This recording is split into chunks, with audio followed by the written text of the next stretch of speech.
This is a Sandy Boy Productions podcast.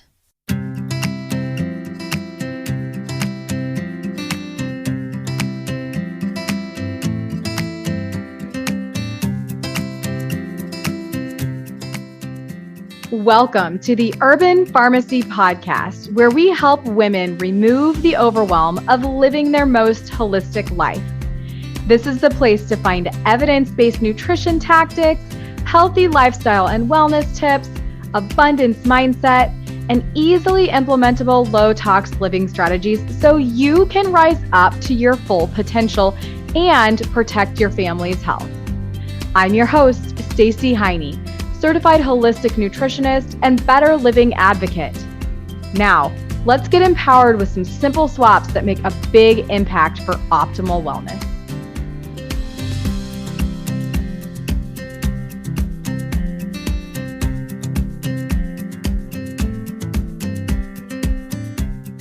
Welcome to episode 22 of the Urban Pharmacy Podcast. I am so thrilled to have today's guest, Dr. Anna Maria Temple, who is a best-selling author, mother of three, and award-winning speaker at Harvard Club of Boston, has over 100 TV news and podcast appearances. From 2016 to 2017, she lived and worked in New Zealand medical system, where she started putting functional medicine into practice. In her 22 years, she has treated over 36,000 patients in person and hundreds via online courses. Her passion is to inspire, educate, and empower mamas to revamp their family's health and prevent children from developing chronic disease. She also graduated from the University of North Carolina at Chapel Hill Medical School, did her residency in combined internal medicine and pediatrics at Penn State, and has gotten her certification in functional medicine from IFM in 2017. I am so, again, thrilled for you to hear today's episode with Dr. Anna Maria, because she talks through her story, her children's stories, and how she got to where she is today in terms of how she practices medicine and how she treats patients.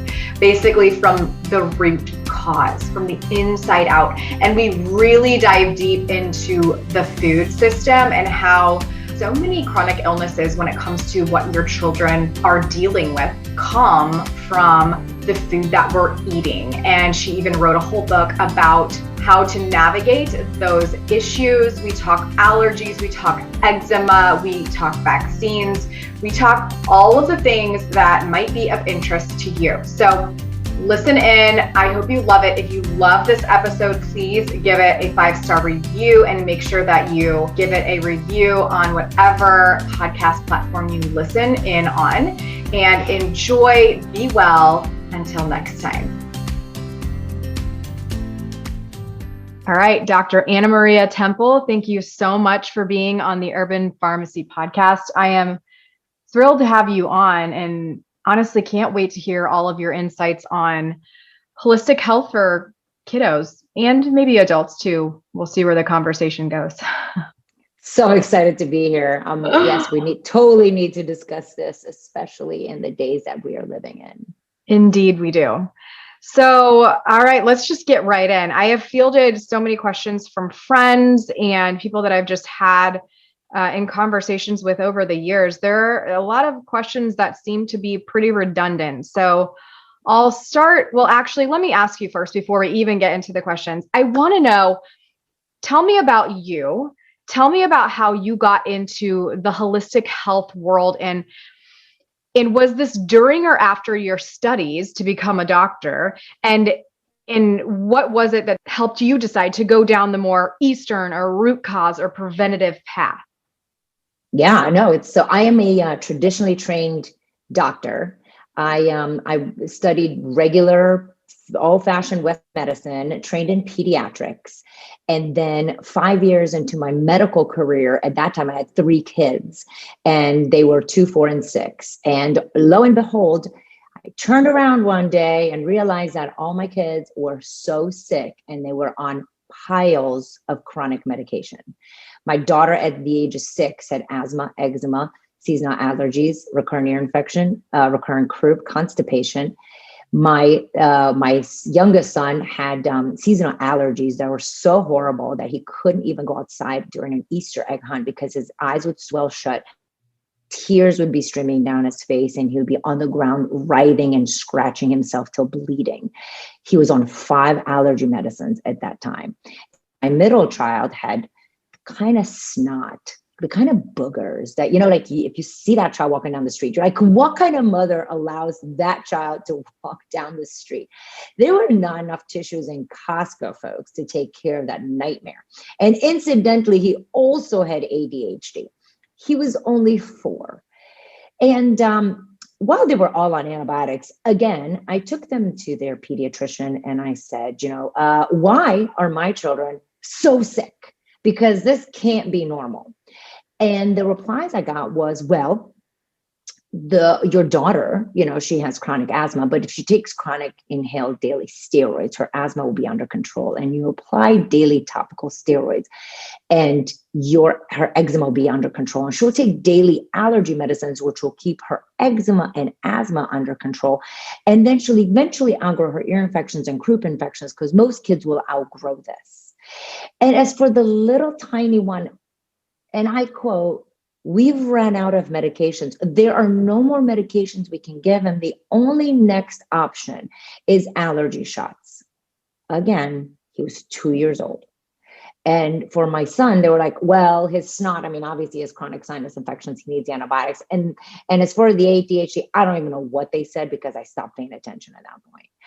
And my doctor self was like, this can't be right. Wait, so my children are going to be on chronic medicines for the rest of their lives? Like that is their story?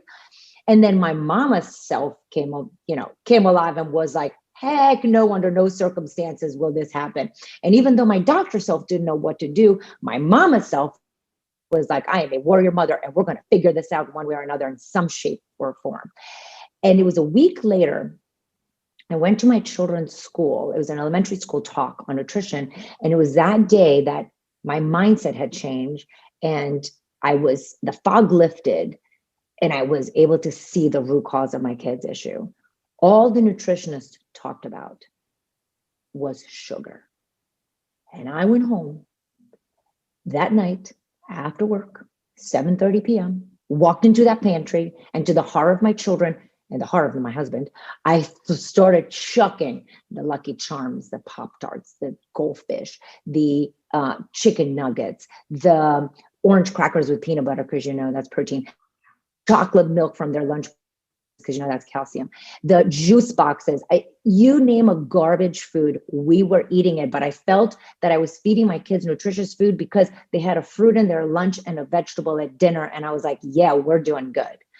And I didn't realize how poorly we were actually doing until I really started looking at our food different eye. Unfortunately, that's when my era of isolation began because I started fighting with my husband about food over the next 5 years because he's like, I don't understand. I ate those same foods when I grew up and I'm fine. What does food have to do with anything?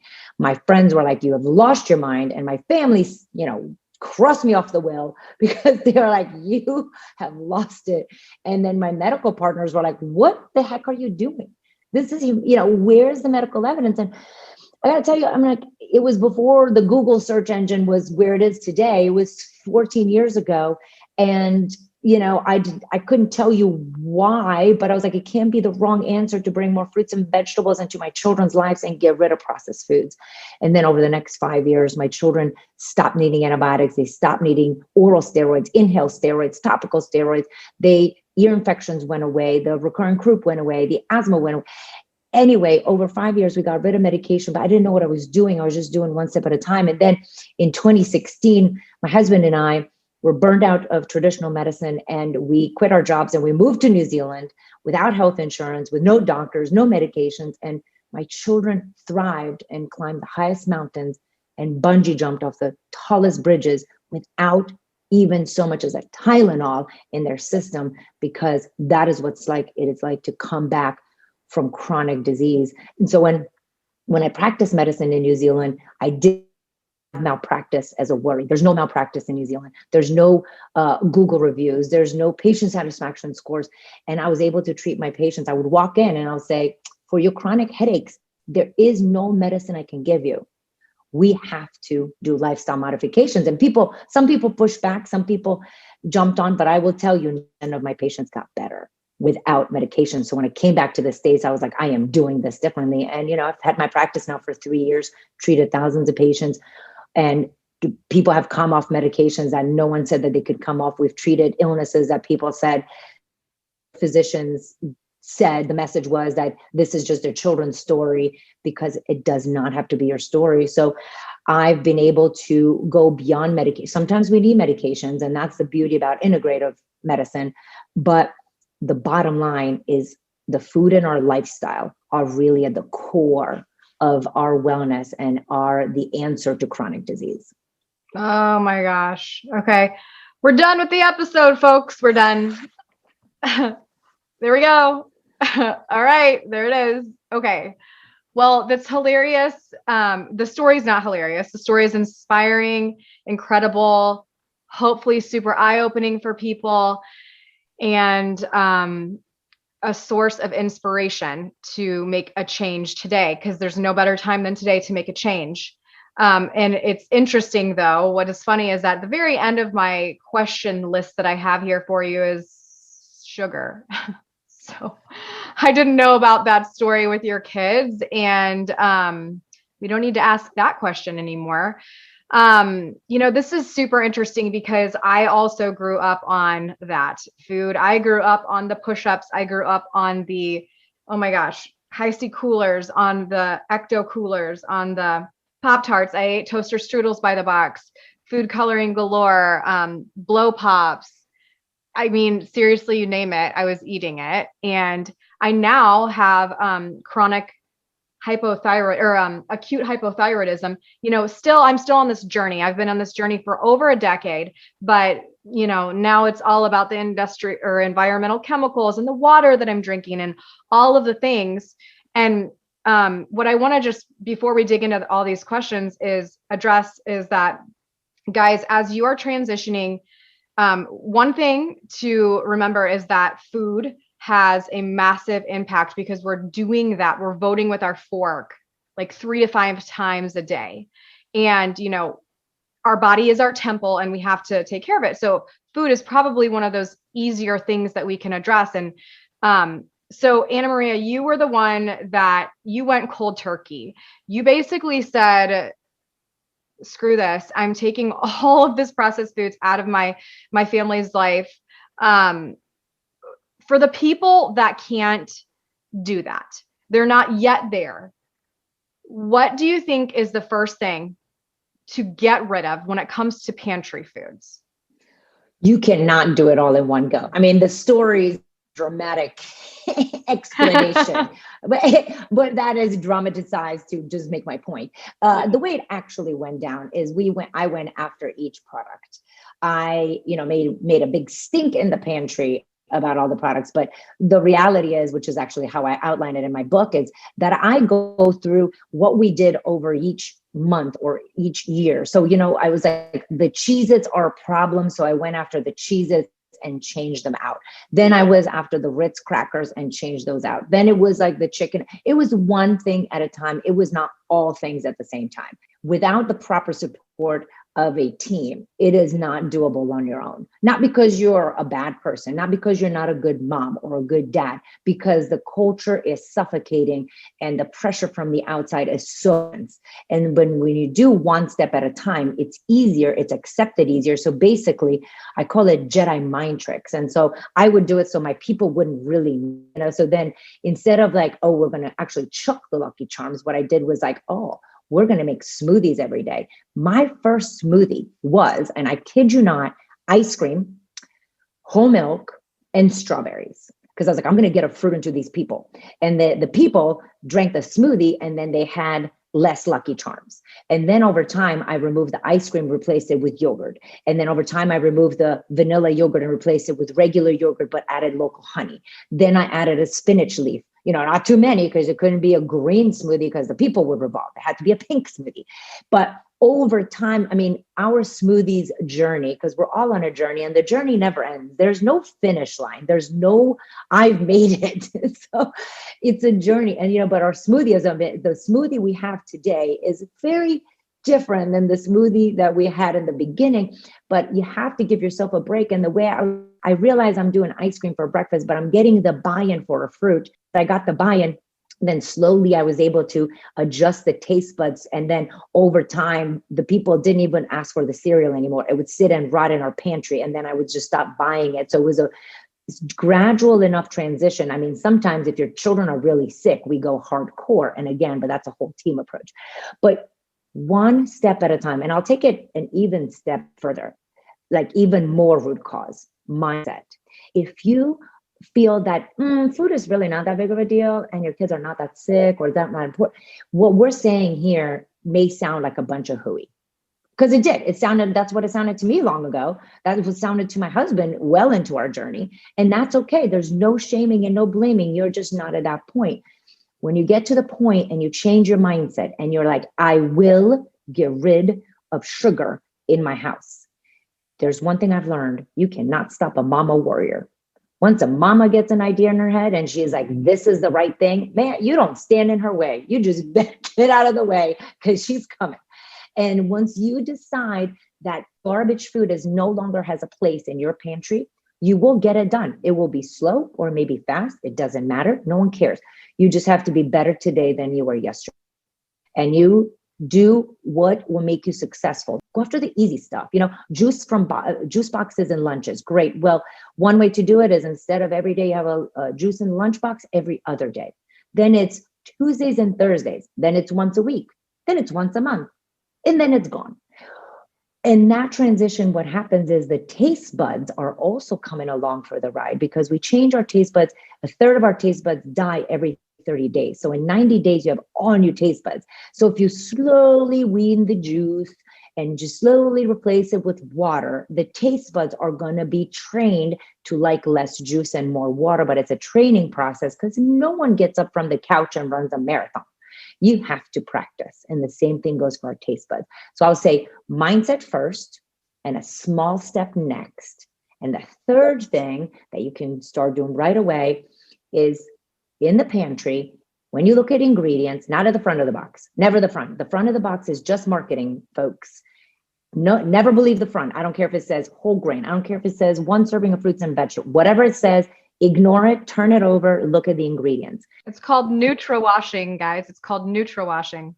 Oh, I don't know that term. What's neutral washing? Do you like that? I like that. Instead of greenwashing with like our cleaning products and our beauty products, it's neutral washing. It's telling you, I can't remember. I don't know if I'm not going to coin it for Furman, Dr. Furman, but I don't know. Maybe it was him. Neutral washing. Neutral. There we go. So they fool you, right? And they got to look at the back. And if you can't read an ingredient and you have to look it on Google, that is not a food. That is garbage. You're going to put that back. So if you can't read it, you don't eat it. And generally, the easiest thing is your processed food should have 5 or less ingredients, because it's after the first 5 ingredients that the garbage really shows up.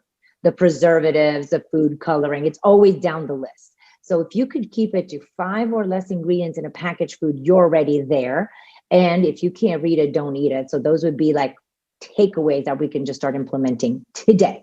Love it. Love it. I teach people about the 5 ingredient thing too, but it does get a little tricky when you're looking at like a bag of kale chips that are like carrots and flax seeds and tahini and, and then you get past 5 and it's like red bell peppers. And I'm like, well, come on, let's use our common sense, right? Like if it's a whole plant food, right, we're good. We're good to go.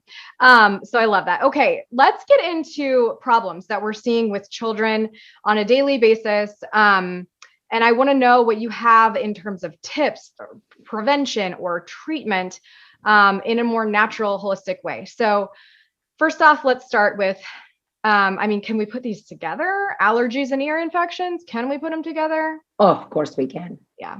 We can put allergies, ear infections, asthma, constipation, ADHD, anxiety, depression, chronic abdominal pain. Yes, we can put them all together. And the reason we can put them all together is because in the traditional Western medicine, When you have ear infections, you go to the otologist. When you have allergies, you go to the allergist. When you have eczema, you go to dermatologist, right? So lungs, pulmonologist, all these ists, a lot of ists, very specialized people in one organ. However, when we look at the body as one organ, we miss the rest of the picture. A holistic doctor, which is what I am, is oftentimes that people confuse it. They're like, you don't use medicine. I'm like, no. Holistic means the whole person. So when you come in with allergies or with ear infections or asthma or ADHD, what is going on with the whole child? Because the problem is not just in the ears. The problem is not just in your nose and is not just in your lungs. It's in your whole body. Your body doesn't have individual parts that don't talk to the other parts. So there is a communication error between all the parts. So when it comes to seasonal, all these things, the common theme to all of them is actually inflammation, which I discuss as fire. And the fire starts from your gut. Fun fact, in Chinese medicine, 5,000 years ago, they said that if your gut is not in line or in check, the rest of you will suffer. And Western medicine said, what? Totally not, whatever. That doesn't make any sense. And then the NIH, the National Institute of Health, identified that for every one human cell, we are 10 bacteria cells. So we're only 10% human, actually. And in our guts, 3 pounds of our adult body weight is because of bacteria that live in our gut that control our insulin, cholesterol, estrogen, progesterone, serotonin, which is a feel-good hormone, dopamine, which is a focus hormone, immune system, which is responsible for allergies and eczema and asthma. So that's why I can put them all together, because they all start in the gut and it all relates to inflammation, which is fire. So these kids are having, you name an issue, I will bring it down to the fire in their belly. And when we give them inhaled steroid or Zyrtec or allergy medicines or antibiotics for ear infections, all we're doing is we're treating the smoke and no one is putting out the fire. How does the fire happen? The fire begins with food, and again, I'm sure that on your listeners, we have a variety from people that are still eating Pop-Tarts and torture strudels. No shame and no blame. That's what you know. And then we have the other folks that are like, oh, we eat whole foods, and how could this happen? Not all foods are a good fit for every human. Dairy is not a good fit for every human. Gluten is not. Does that mean that everyone is off dairy? No. Does it mean that everyone is off gluten? No. But if you're pouring out snot and you have snot in your face and you have snot in your ears, because that's what ear infections are, and you're constantly coughing and you're dealing with asthma, obviously processed foods are number one for anyone. Insert an illness, processed foods are number one cause. We got to remove those. Second, for all illnesses, whatever the name, sugar is our next culprit. I can't tell you how many folks are like, we've removed dairy. And I'm like, right, but what about sugar? Oh, well, that one is hard. It's like, no, you can't skip. You have to go in order. So sugar is got to go on the chopping block. And again, we're real here. It's not going to be zero added sugar. That's almost like impossible, really. But it is going to be reducing it to less than 24 grams a day, if possible. And then we're going to go after dairy. And dairy in itself is not the problem. The overconsumption of dairy. I mean, honestly, at 1 year old, we tell all parents, your child needs to drink between 16 and 24 ounces of cow milk. Really? This is part of my question. This is and one of my then questions. Cheese. Yeah. And then cheese. And then we're like, why are they so constipated? And why are they so full of snot? No, You know? And, I have people with constipation that come in and they're like, we're doing fiber and water. I was like, you're going to have to get rid of cheese. And they're like, what? What kind of weird doctor are you? And I was like, listen, cheese is the most constipating food on the face of the planet. You cannot out supplement a diet, the body.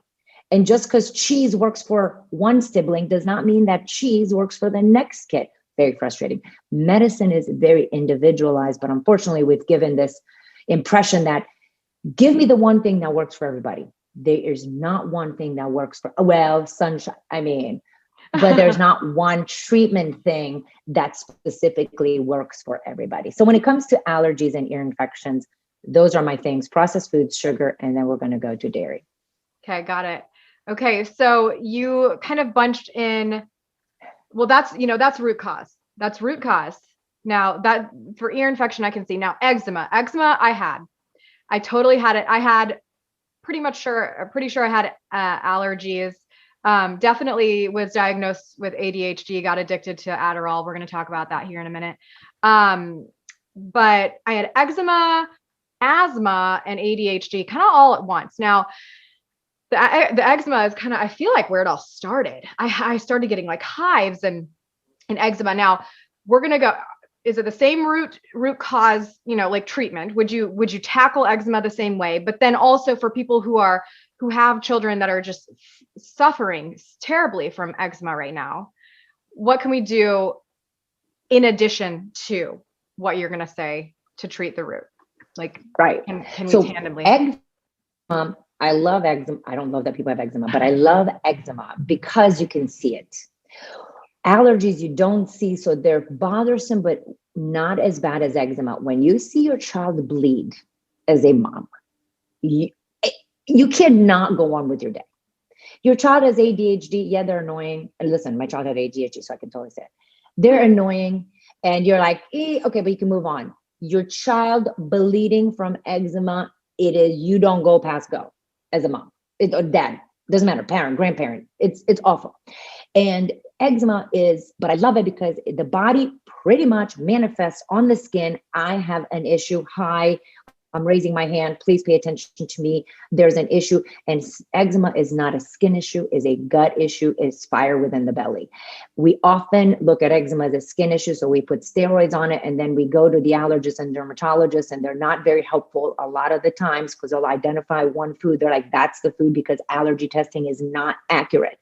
It doesn't matter if you go to your allergist. It doesn't matter if you do food sensitivity tests. It does not matter. Food allergy sensitivity test is not the most accurate. Can be helpful if it's positive. If it's negative, it's not helpful. The gold standard for food elimination and figuring out if it's an issue is you remove the food, the skin gets better.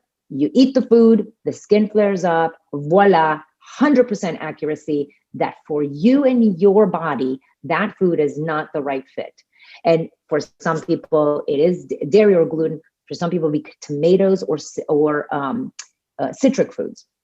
A very sneaky food that causes a lot of issues in kids is those pouches. The pouches, the fruit and veggie pouches. What is the ingredient there? Citric acid. What is that? Lemon. That is citrus. And we know that I have kids in my clinic that had to wean off 12 pouches a day. I mean, yeah. So now again, the mom's like, I'm doing fruits and veggies. You said fruits and veggies. Totally. So I'm giving fruits and veggies. And I'm like, it's in a pouch with citric acid. And now I have kids that have vomited from those pouches because the acid was so horrible. So now they're diagnosed with reflux, and everybody's like, you're eating fruits and vegetables, and I've removed dairy. So that shouldn't be a problem, right? I have eczema. I've removed dairy, like you said, or gluten. And I'm like, the pouches and the citric acid can be a thing. The bottom line is it's foods that you eat every single day over and over and over again is what starts to irritate the system. So in some people, they're like, hey, listen, I've been to your eczema masterclass. I'm in your eczema online class. And I've removed the dairy and the gluten, but we need some more help, whatever. And then we do a food test. And almonds are the problem because they've removed dairy and gluten. So now they're doing almond milk, almond crackers, almond butter, almond muffins, almond, And I was like, now the body got oversaturated by the almonds and the system is not happy with oversaturation. But in eczema, it is a very delicate thing. A lot of people are like, yes, we'll remove sugar, we'll remove dairy, we'll remove gluten, we'll remove eggs, we'll remove nuts. And I was like, hold up, people, hold up. We have to replace all that food with good food. You just can't remove food from a child's diet. They'll become nutritionally deficient. You need to have the right support to know what foods to put back in. And then we have to repair the gut for any of these things, allergies, asthma, eczema, anxiety, insert cause. You remove the food, you replace it with amazing food, and then you have to repair the gut because that's what the issue is. And repair doesn't just happen because you removed it. You have to do specific supplements and a specific gut healing protocol, if you will, to heal the gut, and then we reintroduce the food back. The goal of any of these plans is not that the foods are just never going to have gluten, dairy, eggs, nuts, soy, corn, shellfish, whatever. It is, they are not having it right now. And when we heal the gut, we bring them back in, and we're going to learn how to rotate them. And therefore, we're not going to saturate the body, because when you do a food reintroduction, you don't start eating eggs every day, 3 times a day. You're like, oh, eggs are not a problem anymore. Wonderful. Excellent. We'll have them a couple of times a week. And in between that, we're going to use these other foods that we've learned about that we're going to rotate, because all of us fall into food ruts, whether you're whole foods, vegan, keto, garbage foods. It doesn't matter. You're in a rut. You buy the same thing over and over again, because I will say that if you go look at your grocery list, it looks pretty similar to the grocery list from last week, which is why Instacart is so amazing, because you just go buy again and it repopulates your whole Totally. list, Yeah. right? Yeah. And that's when you know in your food rut, when you can repopulate your list over and over and over again without having a second thought, you're like, we have a problem, folks. Yeah. Your gut microbiome isn't getting that diversity that helps boost the immune system. So gosh, this is just like a huge whole picture thing.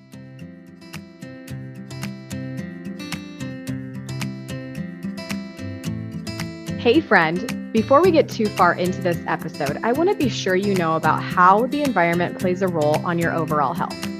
For over a decade, I've been learning so much about the lack of health regulation in the personal care and food industries, and that's actually one of the reasons why I started this show. You deserve to know how to protect you and your family from unwanted body burden, and I share further information about how to make better choices and vote with your dollar in our private Facebook community called The Urban Pharmacy. On that note, I want to let you know about one of the easiest ways that we've switched to safer, and that's through my favorite clean beauty brand called Beauty Counter. Your skin is your largest organ, and what you put on it every day matters a lot.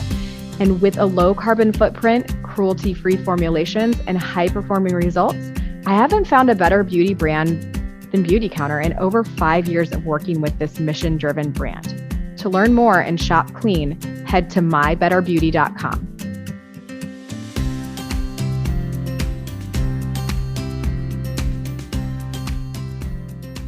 All right, let's beat up processed foods here. I want to know about food colorings. I know that currently right now you're tackling that subject. So food colorings and ADHD, do you think there's a link there? And then what are food colorings doing to the body, especially for like kids and their brain and their gut? Like, what are you finding? Food coloring is not a nutritious substance. Just like it is not needed in food. The reason food is for marketing purposes. Example, and this will horrify people. We know about Skittles and Push Pops and M&Ms, right? We're all like, we know food coloring. Oranges, like the actual fruit. The oranges, some oranges are coming out of California, are injected with orange food coloring in order to make them look more orangey, because we want more orangey oranges. We don't tolerate light oranges. That is insanity. This is what we're doing to the food supply. So food coloring is not necessary. Food coloring has not been tested in children to see if it's actually okay to use. It was put into the food source before the 90s, and then it was grandfathered in like, it looks safe, therefore we should make rainbow pancakes for children. And all the parents are like, yay, rainbow pancakes, that's fun. I'm so fun. I am a fun parent. Listen, I was a fun parent too, because I did toaster strudels for breakfast and did icing on them and wrote my kids' names on it. I was like, I'm such a great mother because I'm having them have a hot breakfast. Me, I didn't know, but I thought it was amazing. And I gave them all food coloring. Anyway, tremendous effect on eczema, seasonal allergies, ADHD, hives, people that have recurrent hives, gastritis. How many children are on anti-reflux medications? And this is triggered by food coloring, but it's subtle.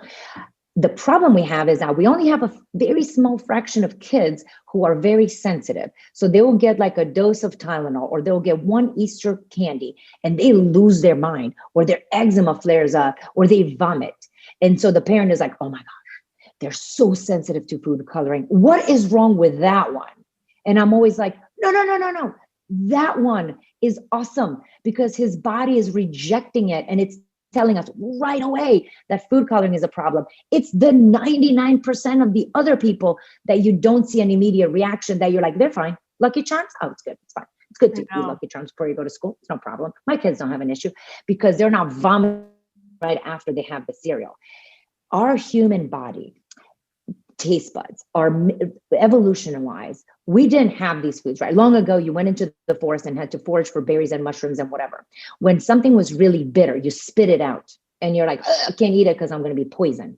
When a mushroom is really bright orange, you're like, I can't eat it. That's going to be poisonous. Food industry has done the following. Doritos, bright orange. We're like, oh, it's so amazing and makes your mouth water because they're delicious, but they're bright orange. So our body's like, oh, bright orange is good. No. And the bitterness in Doritos has been masked with sugar. So we're tricking the taste buds. So we're supposed to have a protective mechanism. Bright, really bright stuff, we puke. Really bitter stuff, we vomit, or we just kick out of us and we don't. So in kids that are super sensitive, in quotation marks, super sensitive to food coloring, they're my favorite, and there's nothing wrong with them. They're the canary in the mine. It is the 99% of other people that don't show immediate reactions to food coloring that give us the impression that they're fine. Why can't my kid have Lucky Charms? I'm beating up on Lucky Charms. Fruit Loops. Why can't they have Fruit Loops? Because they are fine. They don't have any health issues. They don't have any health issues now, but they will, my friends, because 1 in 3 children suffer from a chronic disease right now, and we're heading towards 100% of our children having a chronic disease. And chronic disease in adulthood begins in childhood. So you may say, I was fine as a child. Why am I so sick as an adult? It begins in childhood. Sick adults come from quote unquote healthy children. Oh my gosh. And 1 in 10 kids are getting enough fruits and vegetables. I mean, this is ridiculous. And you mentioned earlier, it's the culture. We have been so molded to believe that these foods are even somewhat normal. They are not food. They are not food. They are chemical concoctions that are created to get us addicted. And it's just horrible. And it just makes me so sad that all of these kids are having so many issues. And we are led to believe that what we're being fed is okay. It's just heartbreaking. Okay. So, all right, Dr. Anna Maria, I need to get serious here. I want to ask you about, all right, antibiotics. What are the antibiotics doing? Because this is like part of the whole picture. I took way too many and my gut was destroyed and everything just got worse because, what are your thoughts on antibiotics? Like, when is the last resort? What can we do? What are they doing to us first? Tell us that. What are they doing to our children's immune systems? And then what would be like your indicator for it being a very last resort that we need an antibiotic? Sure. So antibiotics, if we have I like metaphors. If we think in our head, I want you to think in our gut is supposed to be like the Amazon rainforest on steroids. It's supposed to have beautiful trees and luscious undergrowth and, middle of the flowers and the most amazing biodiversity you can think of. I want you to picture the Amazon rainforest. When you take 1 round of antibiotics, it burns 1/3 of that Amazon forest. And when the burning happens, what is left behind, you don't regrow the good stuff necessarily. Generally, weeds come in. And the weeds are like Candida, E. coli, Klebsiella, Clostridia, all these these bug bacteria that cause us harm. And they take over the spots where the burning happened. It's kind of like a beautiful lawn. We have a beautiful lawn and then there's burning that happens in the middle of the lawn. It doesn't sit as an open patch. You get dandelions, you get crabgrass. It's so annoying, right? Same thing in our guts. Anyway, and with each round of an antibiotic, you burn a third of the rainforest, another third, whatever's left over. And in some people, depends because each human is individual. Some people can recover easily. And in some people, they never recover from that one round of antibiotics for the rest of their lives. That is so scary. Now, a lot of people are like, yeah. So I'm trying not to get antibiotics from my doctor. Great. Number one place where we get our antibiotic exposure is from meat. Mm-hmm. It's not from your doctor. It's from meat. The meat industry feeds the cattle. So the standard, not the grass-fed. So the standard meat industry, the cows, if you guys haven't watched Food Inc., go get it now ASAP on Netflix. I don't know what it is, probably Netflix. I have it on a DVD. Anyway, so you watch the cattle sit in this pens, and they sit in their feces, and they poop there, and they eat there, and they hang out there, so they get infections in their udders. And when they get infections from the poop that they sit in, they get treated with antibiotics. But not only that, antibiotics are used as growth instigators in cattle. And they're giving animals antibiotics to make them grow faster, to go to the slaughterhouse faster. So you've got to know where your meat's coming from.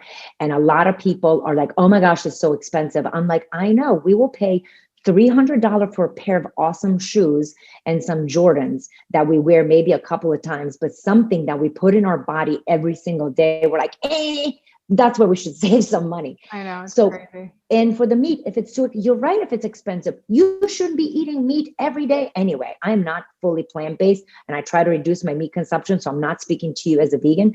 I'm just saying we eat too much meat. And when plants are cheaper than meat, beans and lentils are satisfying and cheaper than meat. So if meat is an issue, use it as a treat.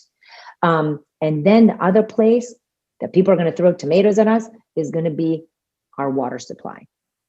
Dr. Anna Maria, before you even get to the water, I mean, you're right though, with guys, there's a hierarchy of food, and we have to, of course, most of the guests here on this podcast are plant-based, and that's totally fine. But look, you don't have to be 100% plant-based. And if you are going to choose to eat meat, you got to find the right source, because you're just poisoning, you're just literally putting poison in your body, right? And then your body becomes the garbage can, and that's not good.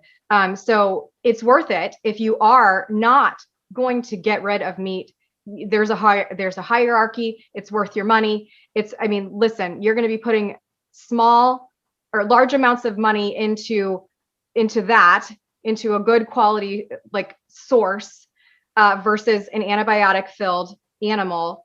And you're going to be thriving a lot longer than if you had been eating these factory farmed products. So very much you need to know that. It's just super important. Okay. All right. Back to water. Sorry. Yeah, no, but I'm glad that we're addressing that, because a lot of times we're looking in the wrong direction. We know there's a problem, but we're looking somewhere else instead of where the big problem is. And again, we're like, okay, well, because it's, again, food is hard to change culturally, family, habits.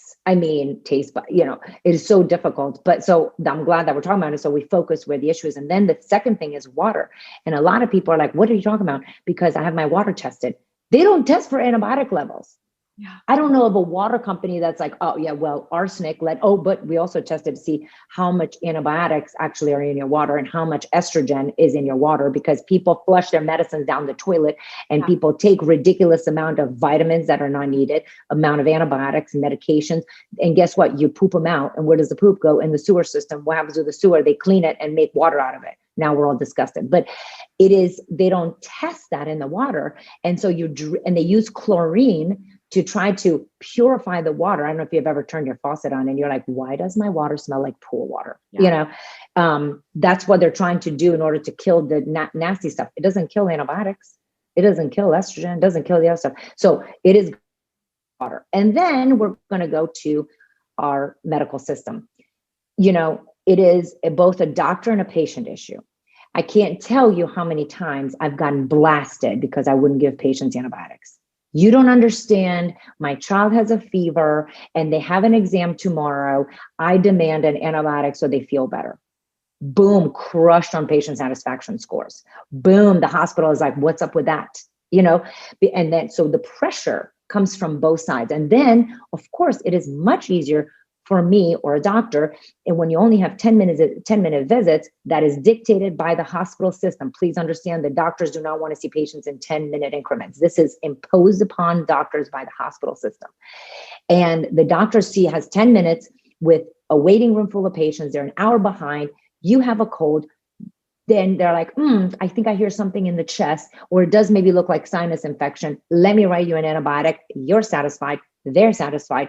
Boom, you go, off you go. That was 5 minutes. Now the doctor can catch up on his notes and all this stuff. I am not bashing doctors. I'm telling you, real life, this happened to me in my practice as I learned how to practice better medicine. But I would be so relieved when somebody would have strep throat, because that would be a 3-minute visit. Here's your antibiotics. Everyone is happy. And now I'm catching up with my day. Rather than, obviously, strep throat, we need antibiotics. But I'm saying, like, what's happening behind closed doors, we're all human. You don't practice medicine like a robot.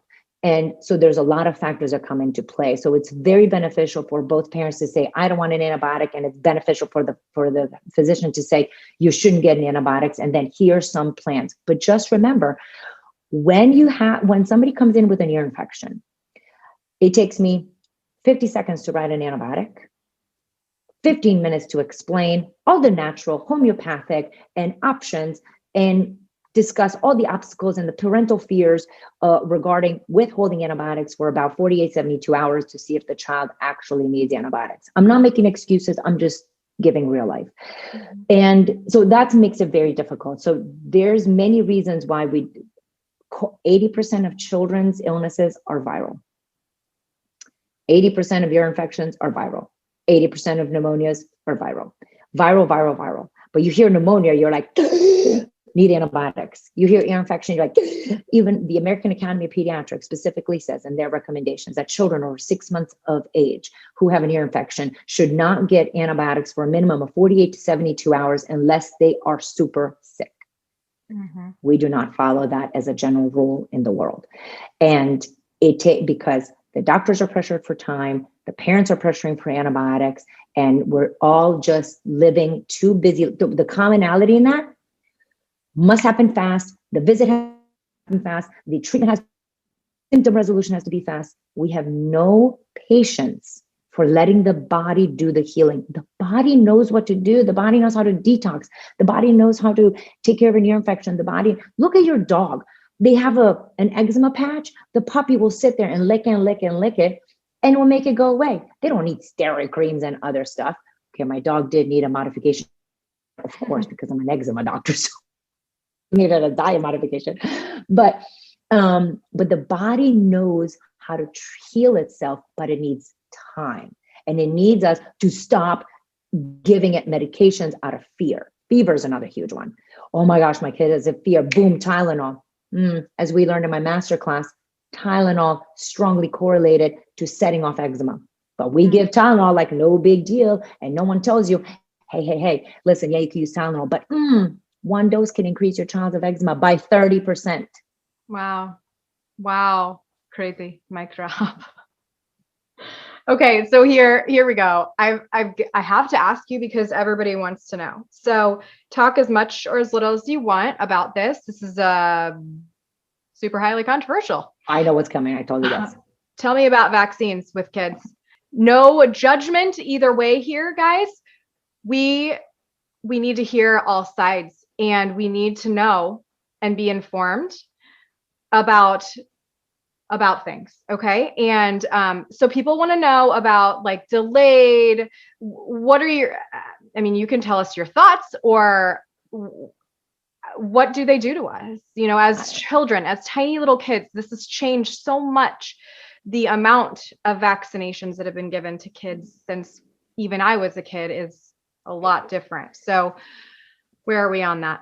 Got it. All right. So super controversial topic. And I will tell you that the reason that we're in this pickle is because we can't talk about it.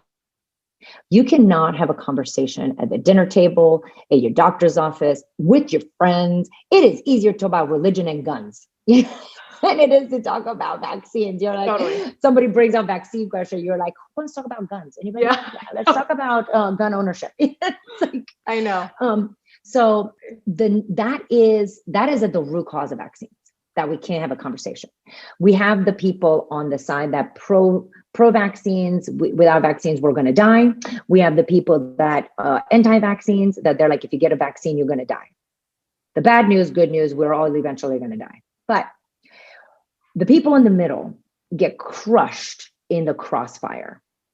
And there's people that have questions. And here's the thing in medicine, there's no black and white.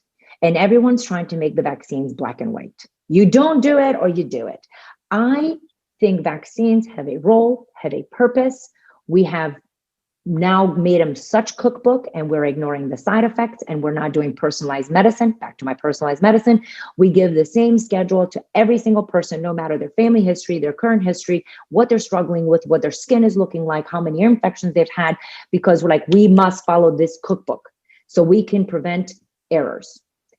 And when it comes to vaccines, both sides, the pro and anti, instead of listening for why that person has that opinion, we are listening to see what we can say so we can convince them otherwise. And not only that, but we've become hateful, mean, shameful. And, I don't tolerate that. And I was like, you know what? If I ask you your opinion about something, I expect you to just give, and I'm asking questions about what you have, and I'm telling you my opinion, and we're going to have a nice conversation. On Instagram, if a vaccine, something comes up, I actually have to put at the top that any rude comments will be deleted. I have no problem with people saying, hey, listen, but I don't understand X. Gosh, my child has suffered with this. Tell me more about why. Not a problem. But when it becomes like, you suck as a physician, you don't know what you're talking, that's what I mean by hate. Anyway, but when it comes to vaccines, so I am in the middle. And so I have no friends because both sides hate me. But we have to look at each child individually and see what their needs are. There are children who have, if they're covered in eczema, you need to think about vaccines very differently than a child that has no medical issues. What is the gut health? What is your stress? Where are you doing? Where are you going? Right? Because if people are traveling the world, that's a very different than somebody that never leaves their house. And again, I'm not recommending you don't leave the house. Anyway, so it is very individualized. I do think we do too many at the same time. It needs to be spaced out. The birth vaccinations are, have their own issues. And again, we don't have enough time to go into all the things. I mean, there's reasons why this has started and there's reasons why it hasn't changed. I'm not making excuses, but sometimes I think my families really appreciate, okay, that makes sense of why we're doing what we're doing. Great. And thank you for giving us an alternative option, because there's not one way to do medicine. There's never one way. Okay, maybe if you have an appendix, you have to take the appendix out. But anyway, but generally speaking, there's more than one ways of doing something in medicine, and understanding why things are being done and what is good for your family and what are the risks involved. It's a risk benefit analysis of all vaccines, including the ones that are coming down the pike right now. Are you more risk for the disease, and what does that look like for you? Or are you more at risk from the vaccine, and what does that look for? And what risk tolerance do you have? Because again, it's easy to say, I don't want to do vaccines until your child dies from a vaccine preventable disease, and then you want blood, and you're going to go after the doctor often that did not give you vaccines. I'm not even giving the names of physicians whose medical license has been revoked and they're under litigation in these kind of cases. And they were very open-minded to all kinds of possibilities, and the children suffer adverse events. And of course, they went after the doctor. So it is very difficult. It is easy to sit and point fingers. It is easy when your medical license is not at stake, when your income, your family's well-being is not at stake. It's really easy to say that. On the other hand, parents are not being treated fairly. Because if you ask a question, hey, listen, so I'm wondering about the aluminum in this vaccine. Boom, you're anti-vax. I know, it's crazy. Right? So that's not fair either. So I like to put both sides of the story. I play both sides because anyway, so we understand the full story. And it's not fair that they're like, but I want to space them out. And listen, I was in the camp where I did not tolerate spacing out. So I did that. And now I'm on a different side. And I was like, oh my gosh, you're putting your child at risk for coming into the clinic because now they're exposed to all these other illnesses. And, why not get them at the same time? I had all the standard replies and I was like, oh my God, we should have them spaced out. There should not be that many given at the same time because the immune system is very young, is very, it changes so fast. And we truly are not paying attention to the side effects. Amen. All right. So I think everyone should have a voice, should be informed choice. And the bottom line, the takeaway is you should be able to have a conversation with your provider. If you cannot have a conversation, you're in the wrong place. So whether you're pro, anti, in between, the starting point is being able to have a conversation, because when you're comfortable, you make better decisions than when you feel pressure and when you're uncomfortable and you're angry and you don't feel heard, you're going to make worse decisions than when you're in a comfortable situation and can have an open conversation about all your fears, worries, and concerns. Yeah. So we have to learn how to be, at the end of the day, we as parents have to become, to educate ourselves, right? And to be our best advocates. And I love that you're, for sure, you guys, you got to find somebody who's going to support you no matter what your choices are. You are the parent. They need to hear you. And I want to empower you to find a provider that's going to help you do that.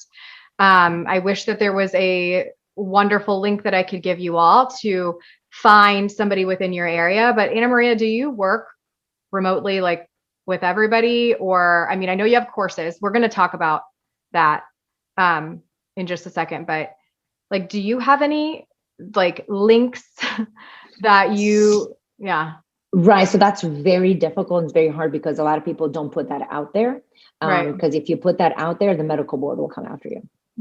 Yeah. So that's very difficult. It is a word of mouth kind of thing to find. In kind of situations. I have the online courses and stuff, but other than like when people want to follow, that's really difficult. You really need word of mouth in your area.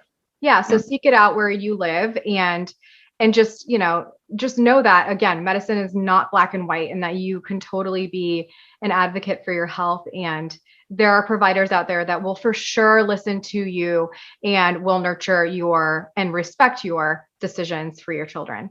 All right. Just super, super, super fast. Fluoride in toothpaste. No. Yay or nay? No. Nope. And not needed. Not needed, but you do need an alternative. The problem is we are seeing a rise in cavities in people that are not using fluoride. Yep. So the name on the street now is hydroxyapatite. This compound has been used in Japan for over 40 years with great success. It is now in the US. So find a toothpaste that has hydroxyapatite in it, because in head-to-head study with fluoride, it was as beneficial at preventing cavities. Love it. Okay. All right. Multivitamins or supplements for toddlers. You said we're overusing them. This is the last question. Overuse. Multivitamins, boys and girls, throw them in the trash. They don't have enough. I have a YouTube video on this. They don't have enough of what you need. If you need vitamin D, then you get a vitamin D drop. If you need zinc, you get zinc. The problem is but my toddler is picky, so I give a multivitamin. Your toddler is picky, you're going to go full core press on working on his taste buds. Your teenager refuses food, you're going to go full core press atomic and stop buying the garbage that they're requiring. I don't care that they want goldfish or they want Doritos and their friends have Gatorade. If it's going to come down like I want to smoke weed and drink vodka. You're not going to go out and buy weed and vodka because they want to.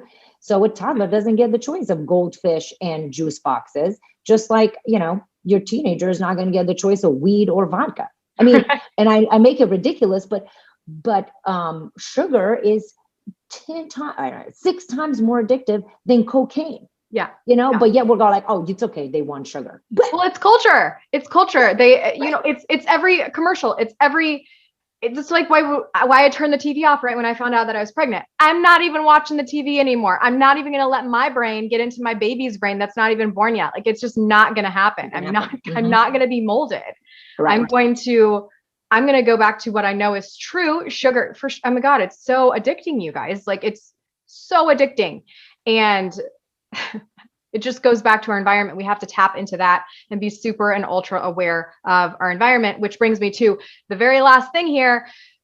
We need to stay in touch with people who are going to remind us of these truths, like Dr. Anna Marie. And I would say myself too. I try to harp as much as I can. Guys, stay in touch. So how can we stay in touch with you, Dr. Anna Maria? What can you give us as far as resources? What do you have to offer as far as courses, websites? You said you have a YouTube. Tell us all the things. Yes. Oh my gosh, my passion is education. I love educating. I spend so much time creating YouTube videos, wrote a book on Instagram, and Instagram and YouTube are free. My book is available on Amazon. It's The Rule of Five, A Parent's Guide to Raising Healthy Kids in an Unhealthy World. And the reason it's called The Rule of Five is because of the 5 ingredients, the rule. So then, and at the end of each chapter, which by the way, it's a bullet point book. So you can read it. I wrote it with a busy mom in mind, a mom with 4 children working a job, and she needs to read the book. And I was like, how would you read that? I'm like, in bullet points, you get all the things you need. At the end of the chapter, you have one takeaway that you could implement that day that anyone can do. And then when you're ready for the next chapter, then you move to the next chapter. Most of my moms are able to read it in like a couple of days because it's that fast of a read. Anyway, and with great information. But that is a reference book at your fingertips that I tell you how to buy meat, how to buy eggs, how to deal with the snack attacks, how to deal with the breakfast, what to do for lunch, how to deal with your toothpaste and your bug spray and your sunscreen.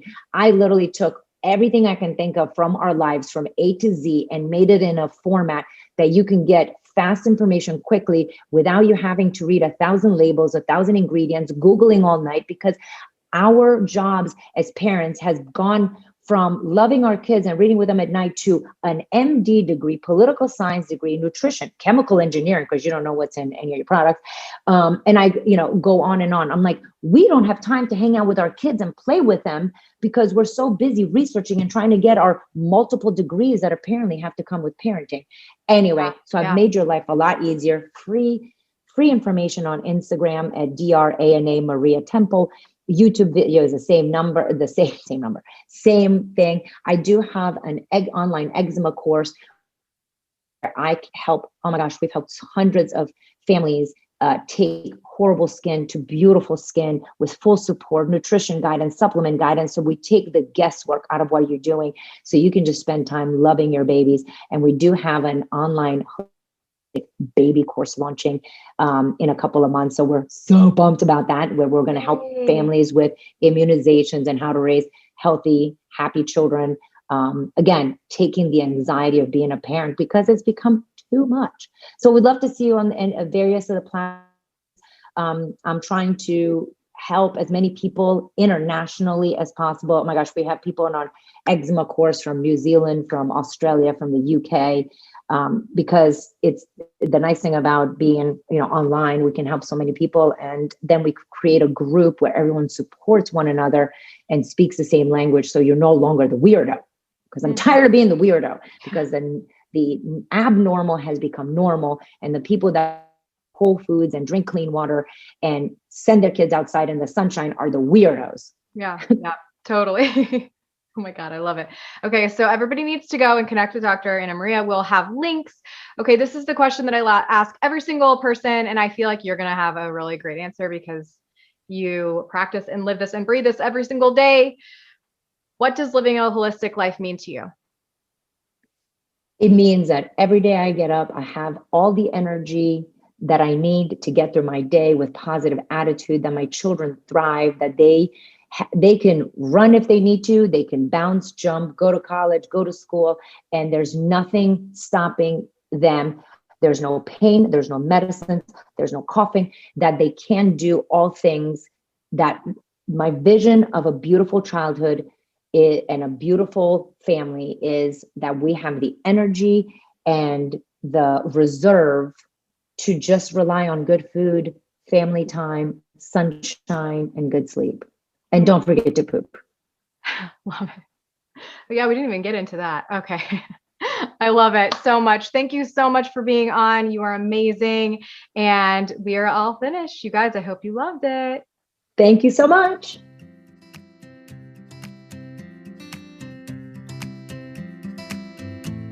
I'm over here cheering you on because you just finished another episode of The Urban Pharmacy.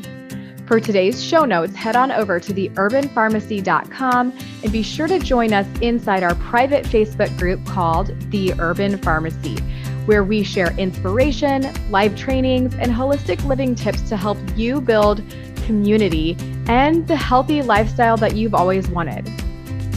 If you enjoyed today's episode, make sure you hit that subscribe button and please consider leaving us a 5-star review. Before we connect again on the next show, follow me on Instagram at The Urban Pharmacy. That's urban with an H and pharmacy with an F. And I can't wait to hear your wellness journey as we get to know each other better. You know, there's truly no better time than now to level up your life, and I am so proud of you for showing up today. Until next time, be well, Health Crusader.